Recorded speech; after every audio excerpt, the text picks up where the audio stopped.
जैसा कि आपने पिछले तमाम वीडियो में देखा, जिला जालौन के अंदर और विधानसभा कालपी के अंदर जो 23 अगस्त दिन रविवार को 2026 को जो सामाजिक न्याय भागीदारी सम्मेलन का आयोजन किया जा रहा है, उस सम्मेलन को लेकर बताया गया है कि यहाँ पर जो मध्यम वर्ग के लोग हैं, जो निचले वर्ग के लोग हैं,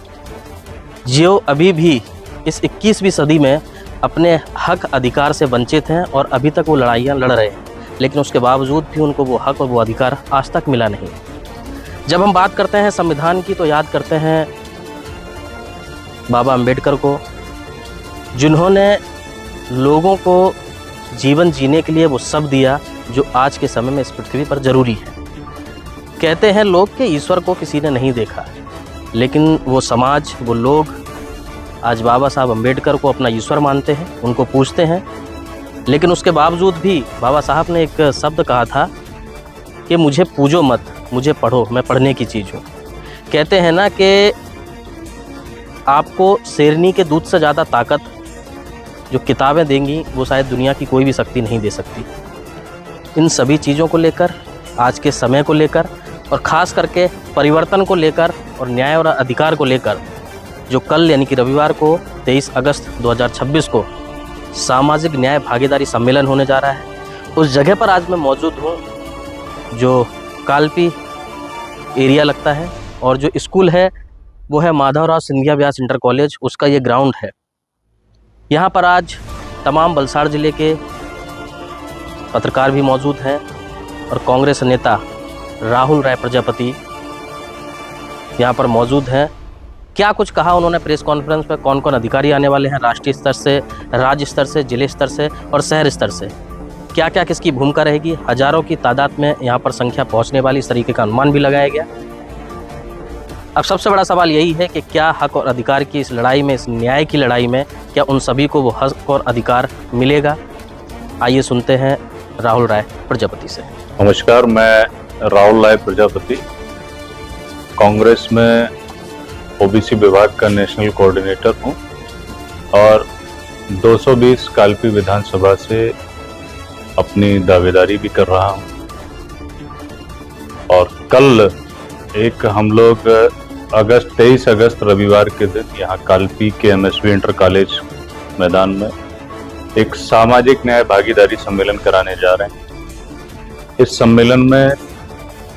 कालपी विधानसभा और आसपास के क्षेत्रों से तमाम दलित, पिछड़े, वंचित यानी कि बहुजन समाज के लोग एकत्रित हो रहे हैं। अपनी सामाजिक न्याय, राजनीतिक न्याय, हक, हकूक और अधिकारों की बात करने के लिए खुले मन से कल हमारे कांग्रेस के यशस्वी राष्ट्रीय अध्यक्ष ओबीसी विभाग और कांग्रेस के मिशन मैन, जो इस वक्त देश में एक बहुजन समाज और जो छोटी जातियां हैं, जिन्हें हम वंचित जातियां कहते हैं, उन जातियों का एक बड़ा जो है एक सम्मेलन होने जा रहा है। और उस सम्मेलन को संबोधित करने के लिए मुख्य अतिथि के तौर पे हमारे राष्ट्रीय अध्यक्ष जी ओबीसी विभाग के डॉक्टर अनिल जैन जी पधार रहे हैं। उनके साथ कांग्रेस के राष्ट्रीय सचिव, सह प्रभारी उत्तर प्रदेश और बुंदेलखंड कांग्रेस के प्रभारी आदरणीय जगदीश चंद्र जांगड़ जी, पूर्व विधायक जी, और हमारे उन्हीं के साथ उत्तर प्रदेश कांग्रेस कमेटी ओबीसी विभाग के प्रदेश अध्यक्ष भाई मनोज यादव जी और तमाम नेता जैसे कि चित्रा बाथम जी भी आ रही हैं, जो राष्ट्रीय प्रवक्ता हैं कांग्रेस की, जो हमारी ही जातियों से आती हैं, निषाद समाज से आती हैं। और तमाम ऐसे शशि भूषण जी भी हैं जिनका मैं जिक्र करना यहाँ भूल गया, तो मैं जिक्र करता हूँ उनका भी कि शशि भूषण जी भी यहाँ पधार रहे हैं, जो बिहार से के प्रदेश अध्यक्ष हैं ओबीसी विभाग कांग्रेस के। तो एक जमावड़ा यहाँ कांग्रेस के बहुजन नेताओं का हो रहा है और बहुजन नेताओं को सुनने के लिए बड़ी तादाद में कालपी विधानसभा की जनता, बहुजन जनता, वंचित समाज के लोग, छोटी बिरादरियों के लोग यहाँ उपस्थित होने का काम कर रहे हैं। जी, जैसा कि आपने बताया कि आपकी दावेदारी, तो हम क्या ये संकेत माने, ये जैसा कि अब 2022 के चुनाव में समाजवादी पार्टी खाते में गई, तब आपका गठबंधन नहीं था कांग्रेस के संग, इस समय क्या मानेंगे, एक संकेत है आपकी दावेदारी, क्या ये कांग्रेस के गठबंधन जा सकती है कांग्रेस का? देखिए, ये गठबंधन की का जो विषय है वो हमारे हाईकमान का विषय है। पार्टी हाईकमान तय करेगी और उनके आदेश के अनुसार और उनका निर्णय अंतिम निर्णय होगा। तो ये हमारी तरफ से कहना जल्दबाजी है। हालांकि अभी तक की जो बातचीत है और जो स्टेटमेंट्स हैं हमारे हाईकमान और सपा के हाईकमान के, तो दोनों नेताओं ने, आदरणीय अखिलेश यादव जी ने भी और हमारे जननायक राहुल गांधी जी और हमारे आदरणीय प्रभारी जी अभी जो हाल ही में उत्तर प्रदेश का जिनको प्रभार मिला है, आदरणीय राजेंद्र पाल गौतम जी, उनकी मंशा के अनुरूप हम लोग अभी चलने का काम कर रहे हैं। हम लोग तो सामाजिक न्याय की बात बड़े मंचों से कहते आए हैं। चाहे 2024 में जब राहुल जी ने जातिगत जनगणना जैसे मुद्दों को पर बात की बड़े मंचों से, राजनीतिक मंचों से, तब से लेके आज तक कांग्रेस के अंदर और एक देश में सामाजिक न्याय की एक नई लहर चल पड़ी है। तो रही गठबंधन की बात, तो पार्टी हाईकमान का निर्णय है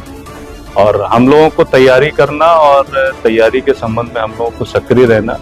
ये हम लोगों की एक नैतिक जिम्मेदारी है कि हमारे सुख दुख में जो हमारी जातियों के लोग हैं या हमारे जो लोग हैं जो लंबे समय से वंचित रहे हैं, उन लोगों के तक हमारी जो एक पहुंच है वो पहुंच बनी रहना, उस पहुंच को बरकरार रखने के लिए सम्मेलन को हम लोग करने जा रहे हैं। जैसा कि आप राष्ट्रीय कोऑर्डिनेटर हैं ओबीसी वर्ग से कांग्रेस पार्टी के, तो ये क्या मांग रहे हैं कि आपकी ओबीसी जातियों को ज्यादा से ज्यादा क्या कितनी भागीदारी मांगते हैं आप? हाँ, ये बिल्कुल ठीक बात है। देखिए, ऐसा है कि आपने देखा होगा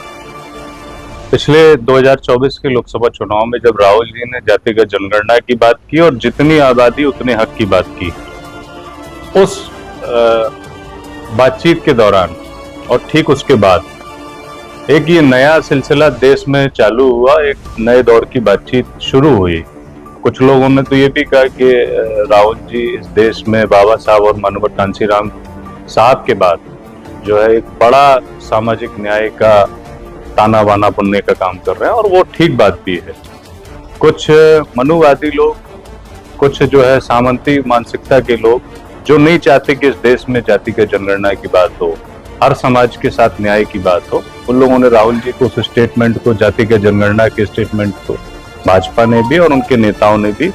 अलग अलग मुद्दों पे राहुल जी को जब घेरने का काम किया, तब भी देश की जनता ने ये संदेश दिया। जब राहुल गांधी ने देश को संविधान उठा के ये बताने की कोशिश की कि हम जब भी दलित, पिछड़ों और वंचितों, अकलियत के लोगों को तकलीफ आएगी इस देश में, जब हाशिए पर ये लोग लाए जाएंगे, इनके साथ अन्याय अत्याचार टारगेट करके किए जाएंगे, यानी कि देश में कानून और संविधान के राज को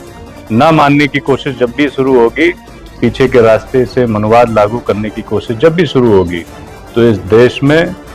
उस दौर में भी जब देश अंग्रेजों का गुलाम था, उस दौर में भी जब महात्मा गांधी जी और बाबा साहब जैसे लोग निकल के आए और तमाम अकलियत के लोगों ने, दलितों ने, पिछड़ों ने उनका साथ देके इस देश को आजाद कराया और देश को आजाद होने के बाद संविधान भी दिया। तो मैं वही कहना चाहता हूं कि राहुल जी का यही कहना है कि उस दौर में तो वो लोग थे